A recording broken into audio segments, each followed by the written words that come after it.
That's how it feels when you're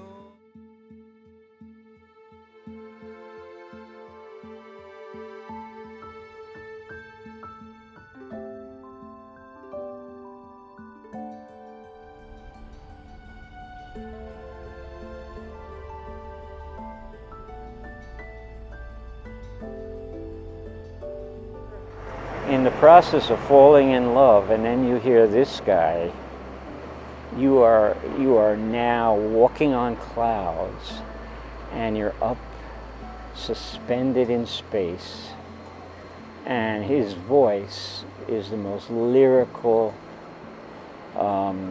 fastidious control of tone, and just incredible range.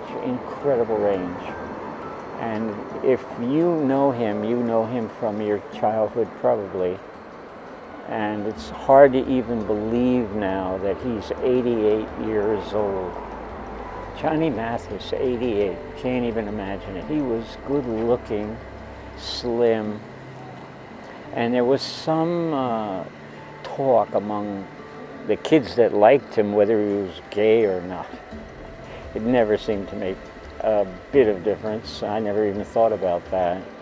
But he was eloquent, just eloquent singer. So I'm telling you that one of the things you should do is go to Spotify if you have it on your phone. Make sure you have terribly good earbuds. Yeah, that's very important. Whatever you're listening on, if it's Bluetooth, make sure that it's top class stuff. And you will hear a voice that's angelic that comes out of the sky.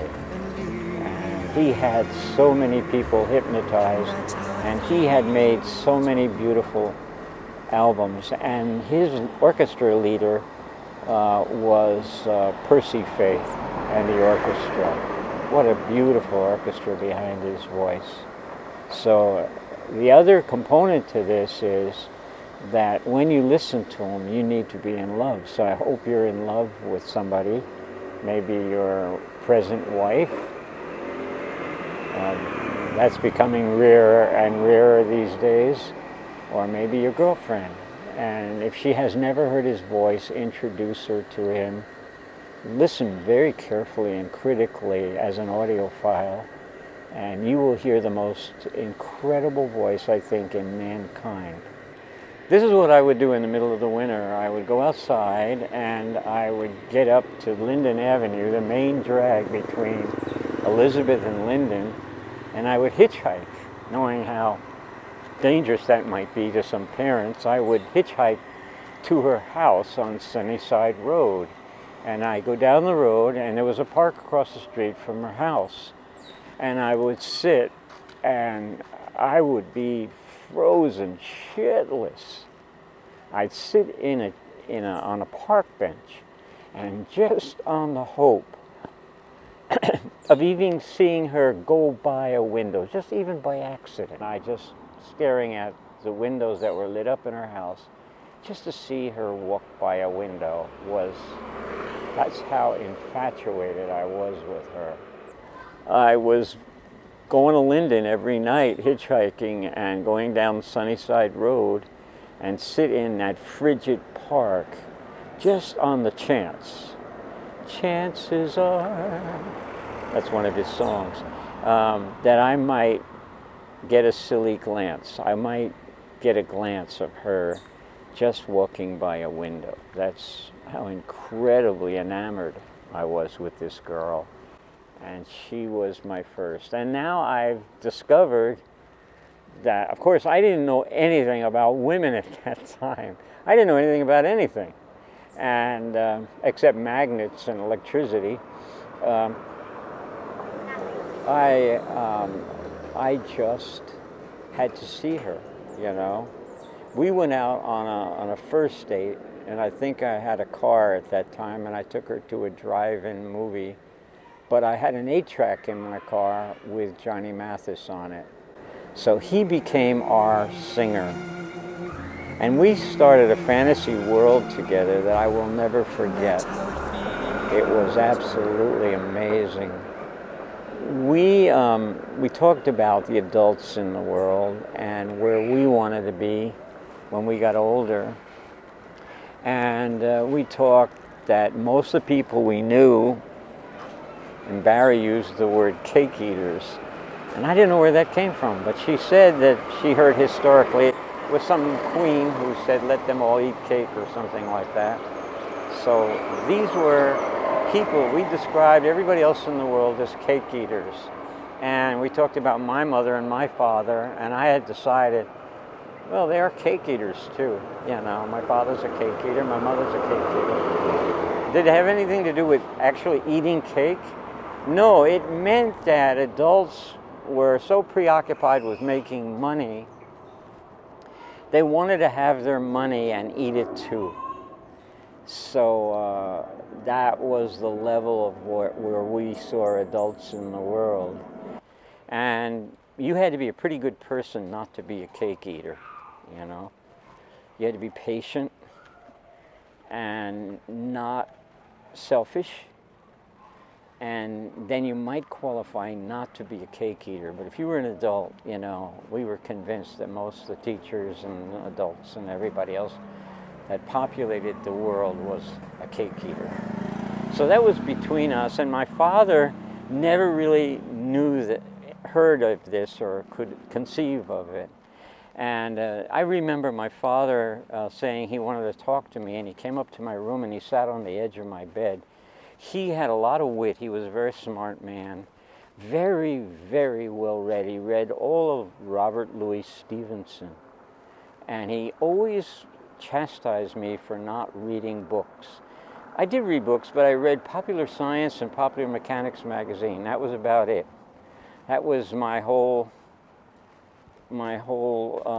expansive reading experience was Popular Science and Popular Mechanics magazine.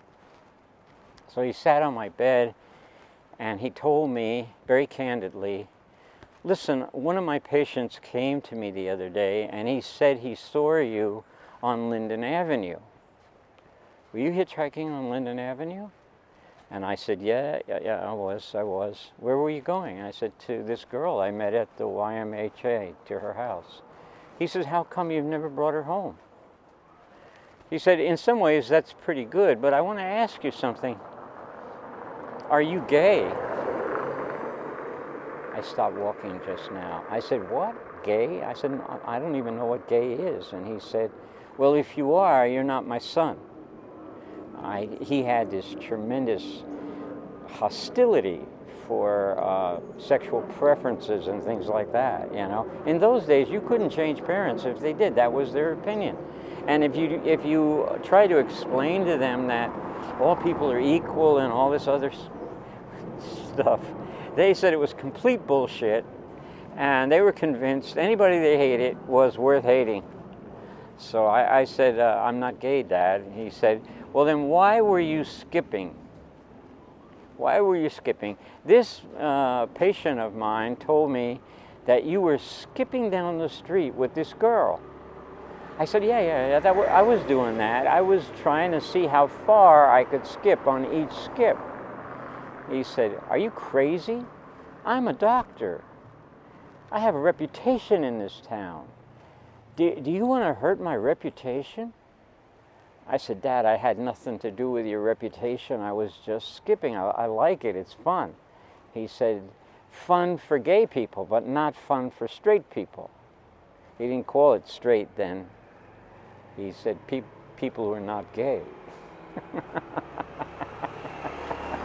Can you believe this? And I said, Dad, I love skipping, but I'll stop it.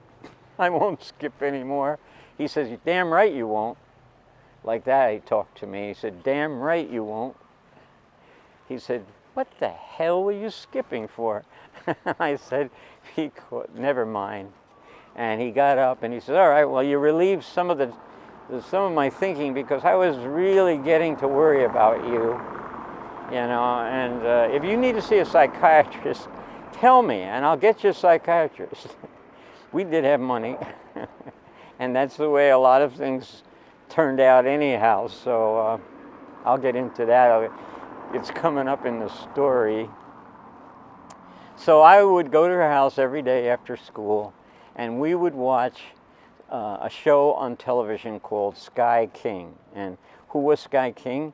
He was this guy who rode around in the world. He would ride around everywhere by Piper Cub airplane. And he would land in different places, and he would solve problems for people. He was like an investigator or something like that. So that's what happened. And I was watching him every day at Barry's house, sitting in her den, watching Sky King. That's what we would do after school. And then things changed. And my whole life changed after that as well. One day her father, Mr. Weiner, came home. He was a tool grinder. He had a blue-collar job working at a company that may still be around. Now don't forget, this is 60 years ago. It may be maybe 70 years, 65 years ago. It was a company called Purolator, a very big company. He was a tool grinder for Purolator. He had a blue-collar job. What's a tool grinder? What do they do? Well, what they do is they grind tools that are used in lathes so that they can cut usually round materials being made on a piece of machinery called a lathe. You may not know what a lathe is, right? I love lathes. I have 3 lathes. So I knew what he did. And he looked like William Bendix, and he would go to work with a thermos bottle and a little lunchbox, and his wife, Rose, would make him a sandwich every day and some fruit, and he'd have his coffee hot in a thermos. Do you know what a thermos is? I want to see how much background information you have for this vlog that I'm doing right now. So he would leave the house with a little lunchbox, and I swear he looked like William Bendix to me. Do you remember the sitcom called The Life of Riley? Are you that old that you would remember that from television? It was great. It was about a guy who used to say, "What a revolting development that is." That's what he was known for saying. He was an aircraft worker, a riveter in an aircraft factory. And William Bendix was a wonderful actor, He was in a lot of movies as well. So The Life of Riley was a sitcom on television. But Mr. Weiner, Barry's father, looked like William Bendix.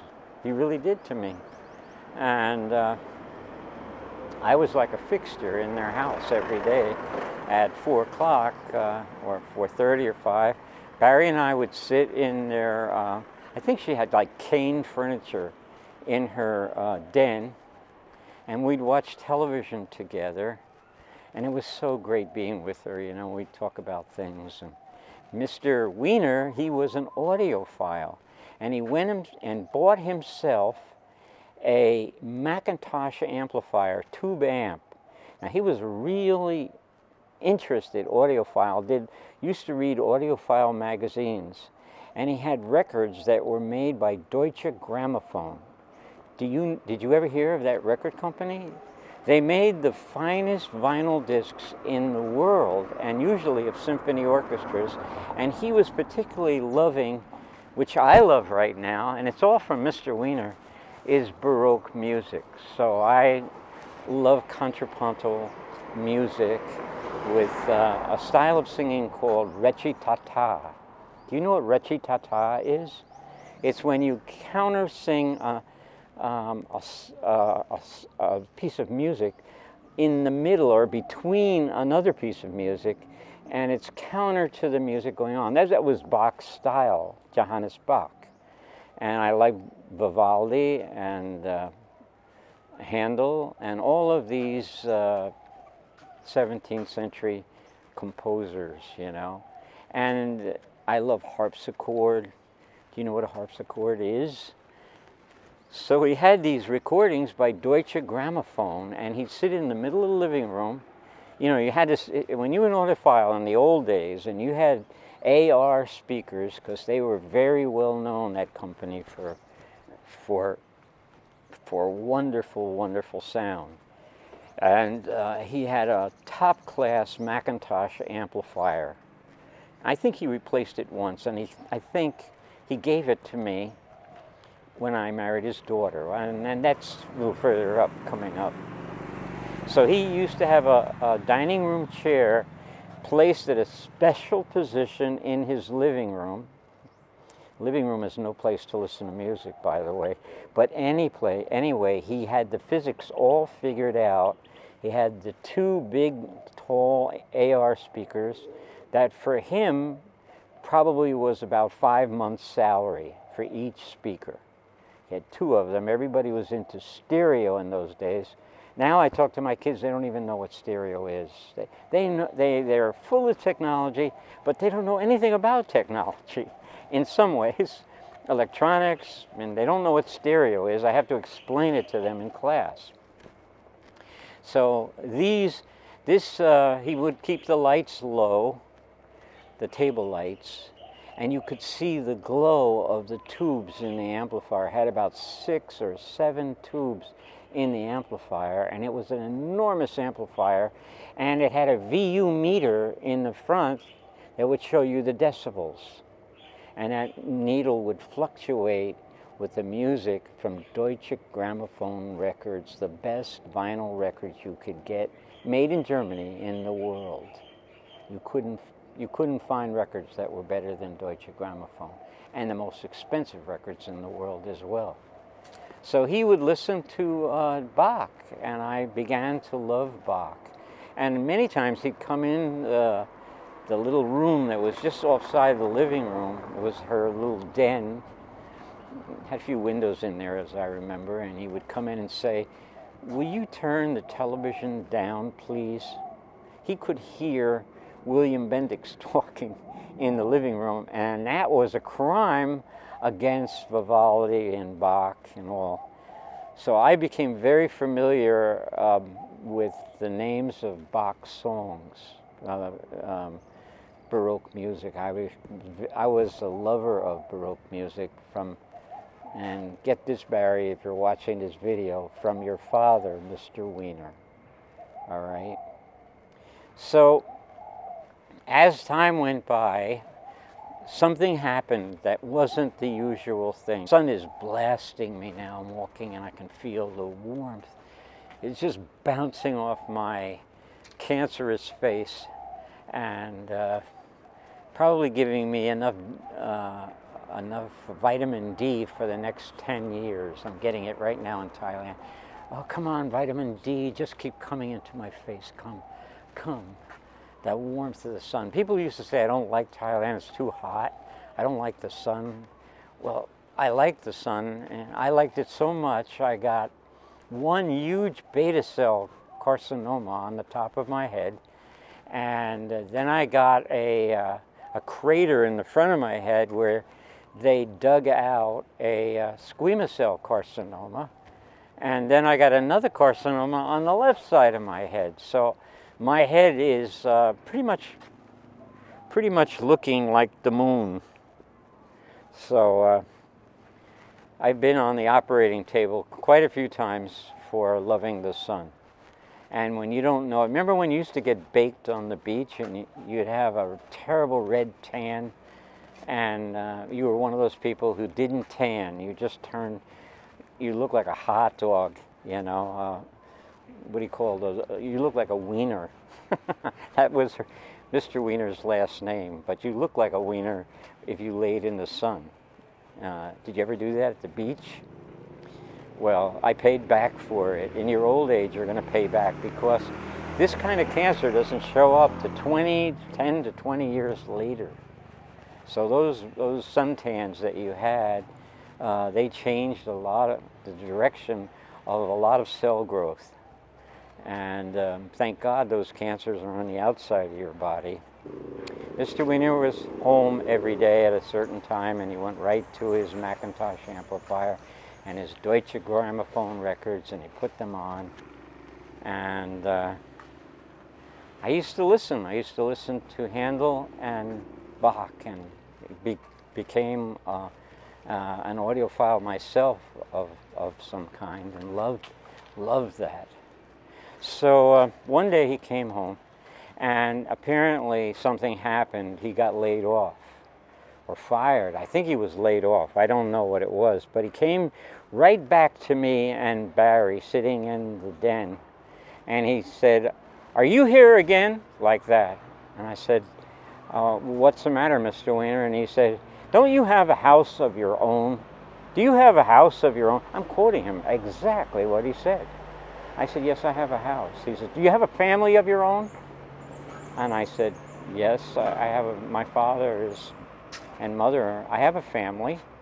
And he said, "Well, go home and be with him. I want you two to moderate yourselves. I am sick of this. Barry should be going out with a whole variety of boys. And she should have a lot of boyfriends, and this is not normal. You need to moderate your life." Well, that was the first word I ever didn't understand. I didn't understand moderate. What does moderate mean? I didn't understand that. Kids don't moderate anything. Anything they like. We were in love. I couldn't understand how I was going to moderate that. And he was very angry. And it wasn't about me. It was what had happened to him. He had just been fired or laid off. I noticed he kind of put his lunchbox down angrily. And then he said to me, "I told you to go home." So Barry called me by the name Hochberg, by my last name, and she said, "You don't have to go home." And I said, "Your father just wants me out of here. I got to get out of here." So I complied, you know. I tried to be polite, and I walked through his living room, around the chair placed in the center of the living room, and I moved the chair slightly, and he put it back to exactly where it was, because apparently you can't hear stereo, pure stereo, if you're not in the right position in a room. So I walked past that chair, went out the front door, and I went out, and I was thrown out of her house, and I sat on the curb in front of her house. So where is there to go from here? I sat on the curb, and then he stormed out the door. He picked up the hose laying on the lawn. This is a Leave It to Beaver neighborhood with little white fences. It's very, very, very beautiful suburban neighborhood, right? And the sun was out. Like I told you, I'm very, very sensitive to the light of the sun. And it was pounding down on my face. It was just pounding, and I loved it. I could feel the energy and the warmth of the sun. I'm very sensitive to light and very romantic about it too. But there was nothing to be romantic about it. I had this 6-foot guy looking at me, and he was swinging a garden hose with a brass nozzle on the end of it. And I said, "Mr. Weiner, are you going to hit me with a hose?" And he smacked me with the end of the hose. That nozzle hit me in the face, across the face. And I just went crazy. I jumped on him, and he was 3 times my size, with no exaggeration. And I jumped on him. Little Jerry was fighting. It wasn't so much punching, it was pushing each other. I pushed him down on the lawn. I tripped him. He fell on the lawn, and I got on top of him. And I noticed his face going through these contortions. I didn't understand it. What are these contortions? He couldn't breathe, and something was wrong. I didn't want him to get hurt or anything like that. But I was on top of him. I was sitting on his belly. He had ripped off my shirt. So I think I just had the collar on of the shirt. I didn't have the shirt on anymore.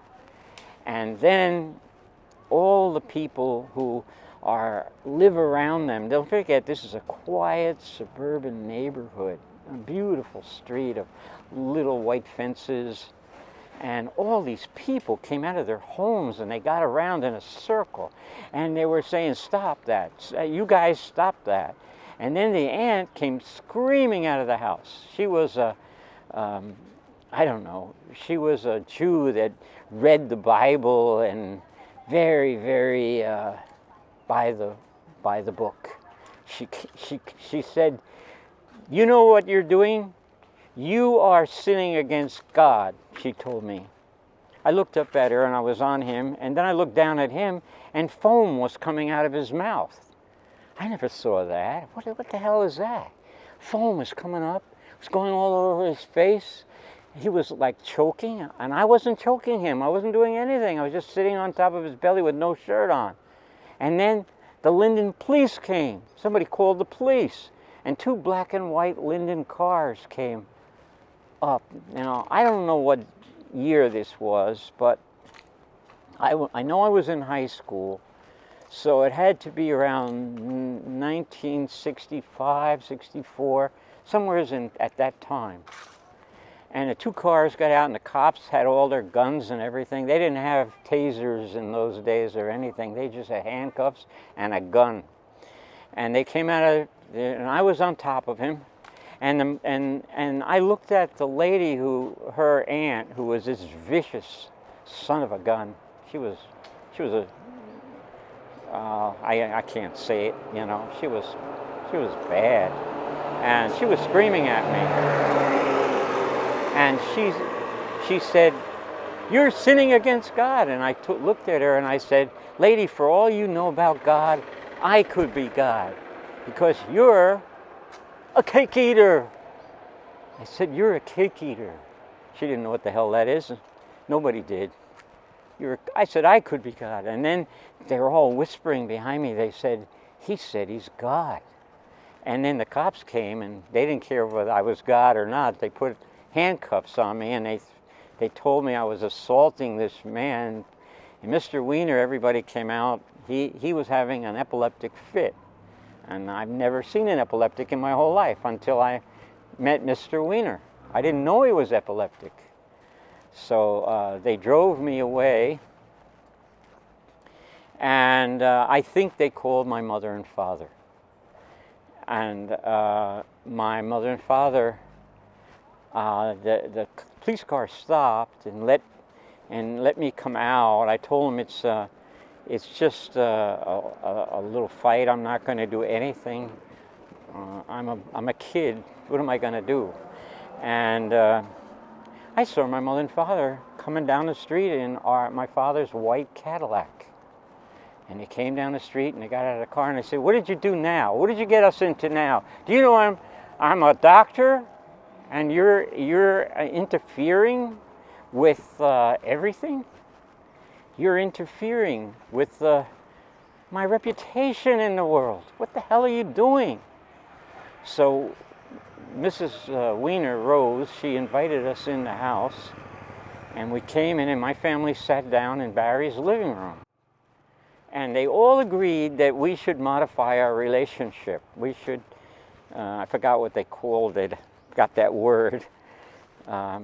It means to temper whatever you're doing and not do it. We shouldn't see each other. We should modify our relationship. So they agreed to that, and my mother and father said, "Sure, he'll do that. He'll do everything that you want him to do. We're very sorry that this all happened today." And I said, "I'm sorry." I jumped right in and said, "I'm sorry," because my father was going to give me the shellacking of my life after I got home. I knew that was going to happen. He said, "Get in the car." And I said, I'm walking home." He says, "You're not walking home. Now get in the car." And I said goodbye to Barry. Oh, kids get in so much trouble over nothing. And I got in the car, and they drove me home, and they were screaming at me, both my mother and my father screaming at me, saying, "You are ruining my professional life," my father said. He didn't say it quite that way, because he cursed a lot.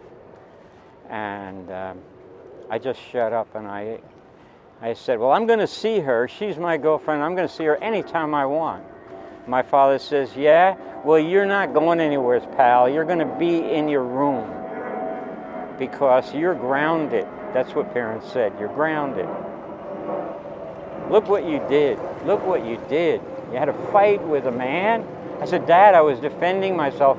It was self-defense. He said, yeah, I can recognize that. I can recognize that. He hit me with a hose, Dad. Look, I had a big welt on my face from the brass nozzle of that hose. Well, this all gets a lot better than this. So I went back to school. I went to an all-boys public high school, and I did my homework and everything I was supposed to do. And then the day came when I came home, and my father says, I want to talk to you. I got this letter. Well, it was a letter from the city prosecutor, and it said that I had to undergo an examination from a psychiatrist, I think a psychologist maybe. And I said, I'm not going to be examined by anybody. You cake eaters are not going to make it. My father said, cake eater? What are you talking about? I said, you cake eaters are not going to make a decision on me whether I'm normal or not. Because all of you cake eaters are not normal in any way whatsoever. My father didn't quite understand my language, but he said, no, you're going to do whatever you have to do. You're going to take the tests. You're going to prove that you're normal. I am normal, Dad. I am normal. And he said, no normal person gets into a fight with a man. I said, Dad, a normal person will get in a fight if you smack him in the face with a garden hose. And my father said, yeah, I think you're right about that. I know I would have killed a guy, but you're still going to be examined by a psychologist or a psychiatrist. And you're going to take the test, and you're not going to complain to anybody. I said, all right. And right then and there, I started hearing Johnny Mathis again singing, Heavenly, heavenly, you're all that I want. That's how it feels when you're... Oh my God, what a contrast in my life. Boy, what a twisted kid I turned out to be. So one day I come home from school, and there are two Filipinos in my living room. And they're dressed, this is like unbelievable, they're dressed in white. They have hospital paraphernalia on. One has a stethoscope around his neck. And I come in, and they weren't doctors. My father said, this is Dr. Chan and this is Dr. somebody else. But they weren't doctors. I had a feeling they weren't doctors. And within seconds of me saying hello, they jumped me, pinned me down on the rugs of my living room floor. We had a beautiful house, by the way. I came from a privileged family.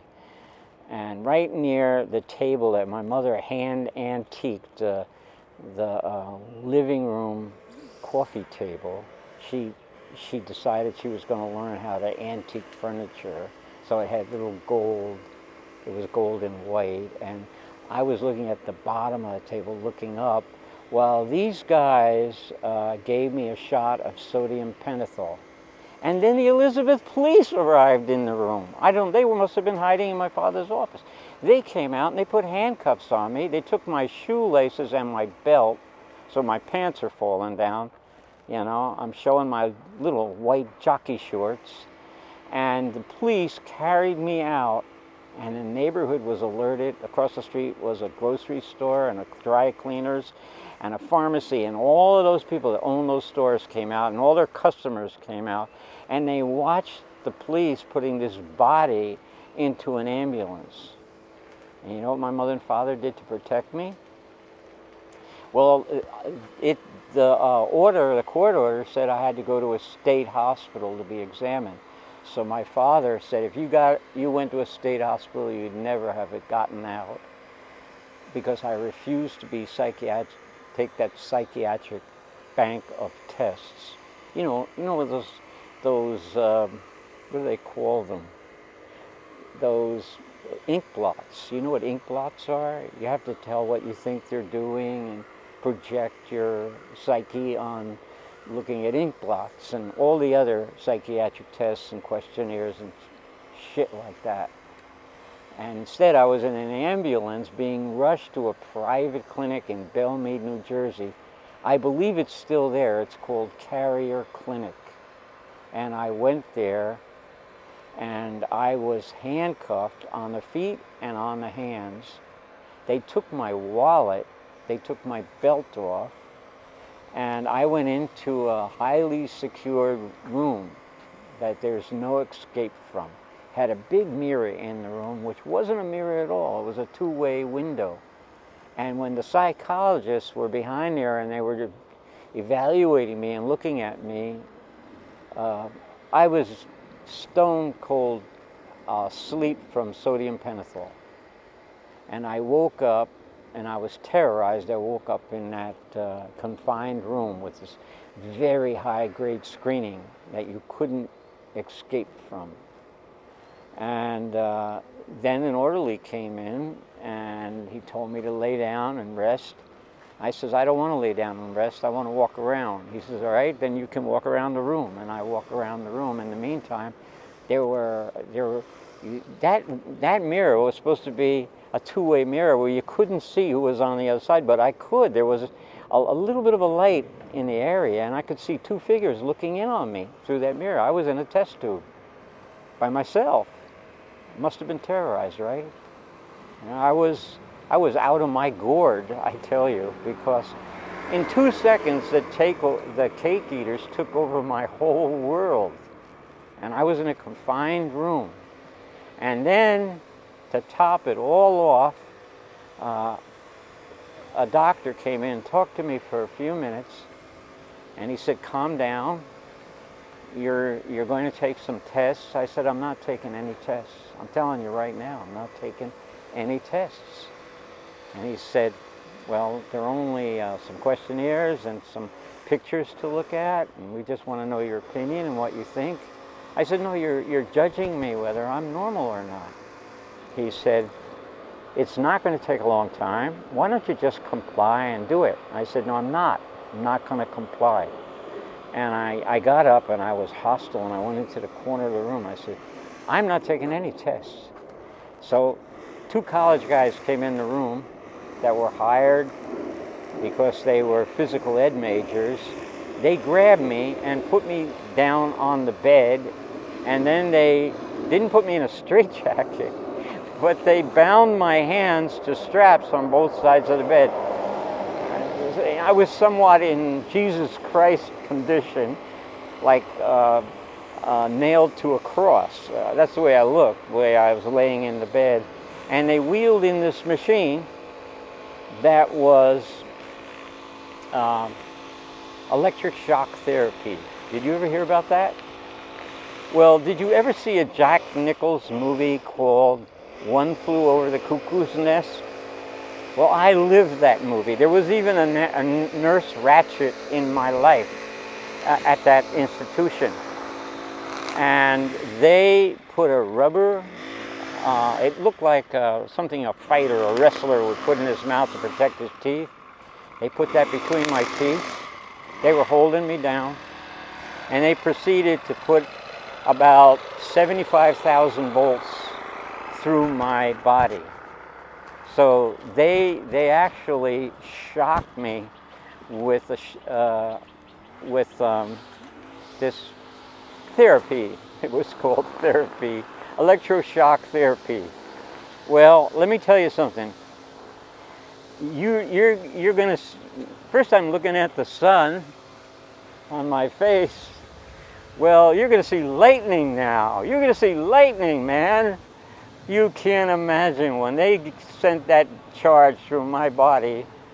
I started to understand the world of the cake eaters very fast. And I realized, don't fight the cake eaters because they own pretty much everything in the world. This is how fantasy conflicts with reality, the real life, you know. I was getting a dose of it in microseconds of 50,000 to 75,000 volts going through my body. So, you know what it does to you? It makes you so flaccid and so calm that you have no memory left. you can't even remember a lot of things. You basically can't even remember your own name. That's what happens to you.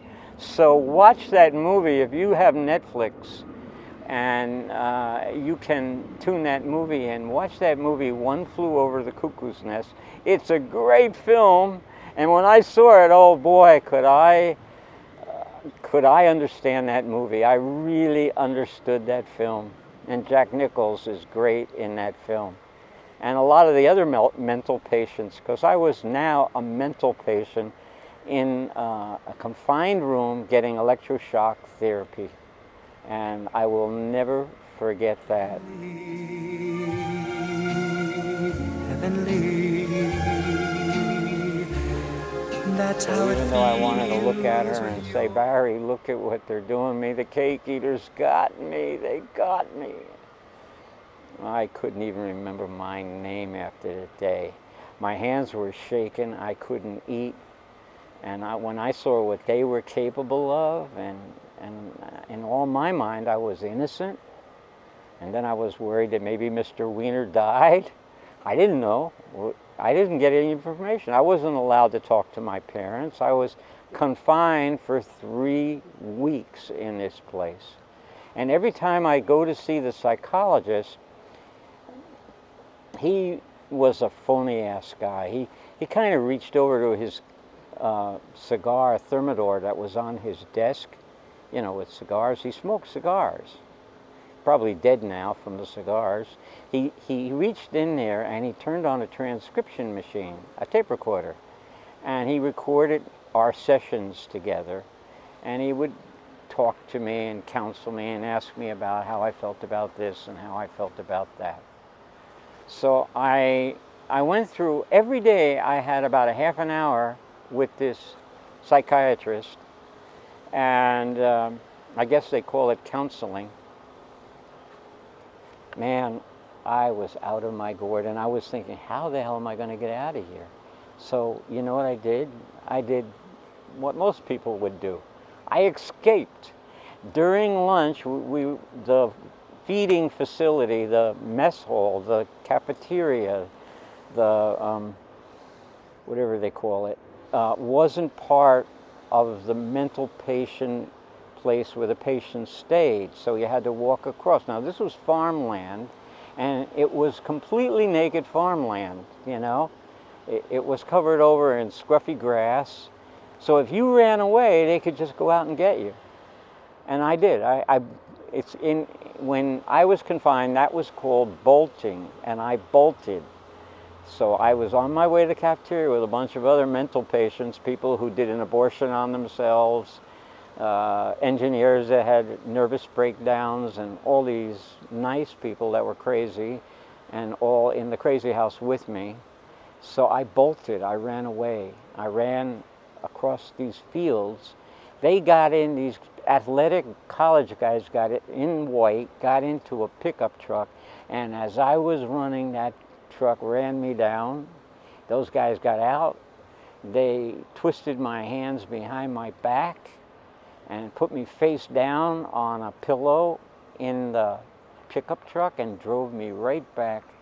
And that was that was the end of my freedom right then and there. My freedom lasted about 15 or 16 minutes, and I was back in no lunch, back in the lockup facility. And then my psychiatrist came in. He must have been notified, and he came in to talk to me. He asked me, why did I run away? And I said, why would anybody run away here? It's such a beautiful place. Why would anybody run away? And he said, stop being sarcastic with me. And this time, he was holding an Olympus recorder right up to me when he was talking to me. He would, like he was sharing the microphone with me back and forth as I was in a rage that I was captured again by the cake eaters. So, guess what happened? Well, you know what happened. I gave in. I finally gave in. I went to his office without an appointment, and I just walked in. I was hanging around the art room drawing millions of trees. I was the best artist at the psychiatric institution, Carrier Clinic. And I went into his office and I said, okay, I want to take the test and I want to get out of here. He said, you agree? And I said, yes, I agree.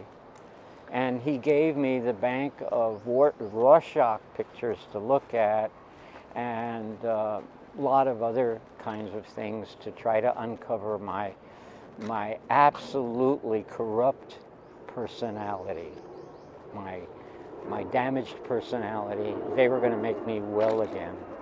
So I took all the tests and everything. And to make the story short, my mother and father were notified that I wouldn't destroy myself, I wasn't self-destructive, and I could come back to society. So the cake eater psychologist told my mother and father to come out and pick me up. It took an hour and a half for them to drive out, my father's caddy. Right now, the sun is not hitting me, but it's hitting me now. So anyhow, I can feel that warmth, that beautiful warmth all the time. So my mother and father started driving me home, and I noticed they were so nice to me.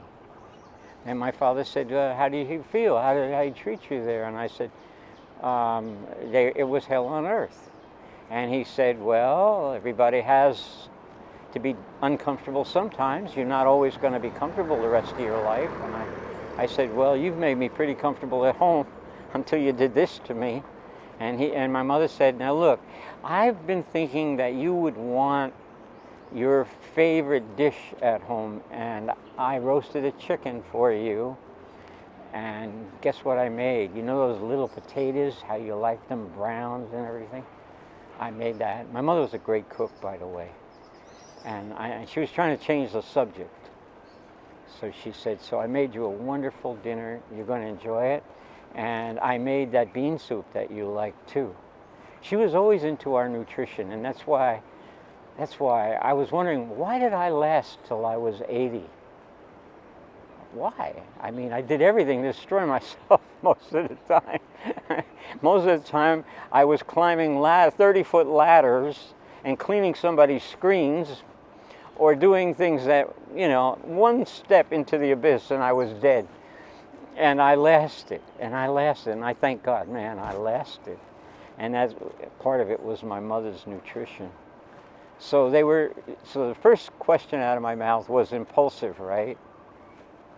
Not moderated at all. I said to my mother, when can I see Barry? And she said, well, we're working on that. You can call Mr. Weiner and ask him, but your dates are going to be supervised by Mr. Weiner. I said, you're kidding me. I'm going to have dates in front of her father? And she said, you're going to stay at the Weiner house in her backyard if it's a nice day, and Mr. Weiner will be there. He'll be reading his books or listening to his music or something like that. I said, we're going to have moderated dates. We're going to have monitored dates. And she said, yes, you are, and you're going to do it for as long as Mr. and Mrs. Weiner want you to do it. Do you love her? I said, yes, I love her. Then why don't you comply and make this easy on everybody? I said, you mean make it easy on all the cake eaters, right? Because you want your cake, and eat it too. And my father said, are you out of your mind? Did you go crazy while you were in that clinic? And I said, maybe from the shock treatments, Dad. Maybe it was from the shock treatments.